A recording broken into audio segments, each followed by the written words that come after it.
Welcome back to Demon of the Week. Alright, so today we're looking at Beleth. So let's go through the correspondences quickly. The dates are July 23rd to August 1st, direction north or west, as opposed to being northwest. Tarot is 5 of Wands, planet is Sun, element Earth, colour yellow, plant dill, incense frankincense. Zodiac is Leo 5 to 9 degrees, and other correspondences would include gold, dogwood bark, juniper, cumin, orange peel, and mercury. Alright, so in the Goetia, it's stated, he rideth on a pale horse with trumpets and other kinds of musical instruments playing before him. He is very furious at his first appearance, and then it goes on to tell you how to basically create the triangle and make Beleth obedient. We don't really agree with those things. He causeth all the love that may be, both of men and of women, until the Master Exorcist hath had his desire fulfilled. Right, now a couple of things here. If you are going through the process of creating the circle and the triangles to trap the demon and make them obedient, and you are going on Michael Ford's instructions, there may be something in a bit of error here. So Michael Ford says silently create a triangle in the south and east quarters. Now, this says to me that you have to create a triangle in the south quarter and a triangle in the east quarter. And that to me is very wrong. You only need, or should create one triangle. Why create two? You're trying to summon a spirit into a triangle, not two triangles, two separate triangles. In the Goetia itself, it says, holding a hazel wand in his hand, his hand being the magician's hand, so holding a hazel wand in his hand, striking it out towards the south and east quarters, comma, make a triangle, comma, without the circle. Alright, so what this says to me is, you're not making a triangle in the south or east quarters. You're striking the hazel wand into those directions. The triangle itself I would actually make in the southeast, so in between the east and the south quarters. However, you can test this, you can experiment with it a bit. Some people will have a fixed point where they actually put the triangle quite often in the west or the northwest. Some people have done it in the southwest.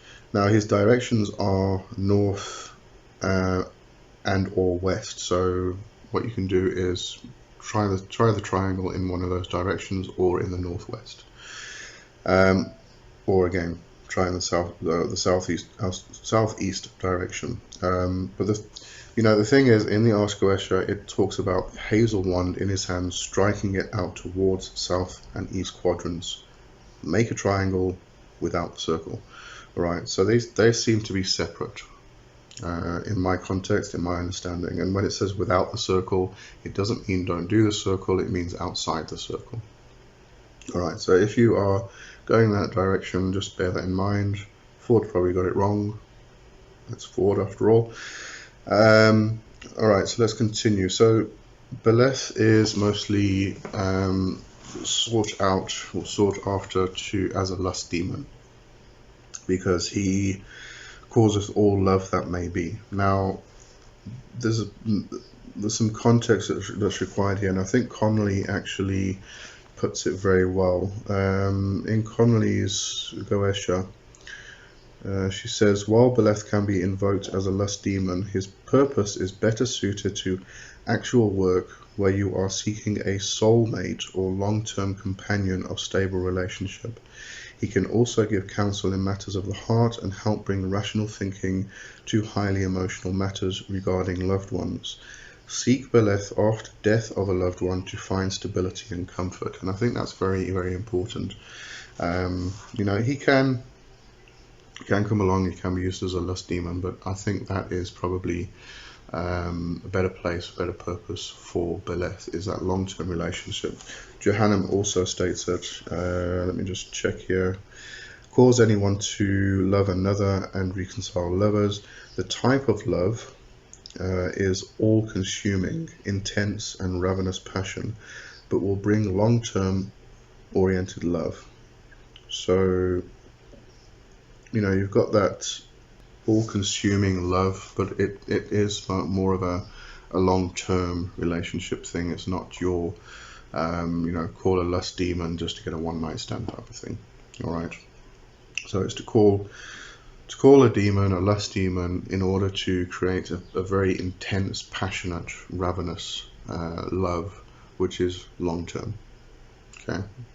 Just bear that in mind, because if you are after one-night stands and you call Beleth, you might be a bit disappointed at the end of the day. Some of the things that Jehannam states, I'm not sure if it was him or an initiate he was working with, but when they called Beleth used to alternate between genders. But when Beleth came as a female form, it was very sort of friendly and warm. But when it came as a male form, it was very icy. It was a very icy, ice cold type of figure. So Jehannam does refer to Beleth mostly as being, or speaks of she, demoness of storms, he calls her. Another thing to note is that if Beleth is called into the type of circle and triangle which a ceremonial magician would create. So in other words, one which is trapping, binding, threatening, forcing into obedience and things like that, Beleth will come through aggressively.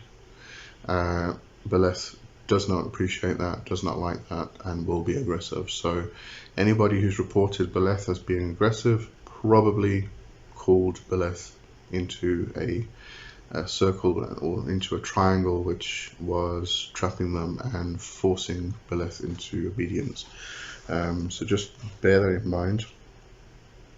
Beleth does like a bowl of wine, so if you want to give an offering, wine is fantastic. I would say red wine.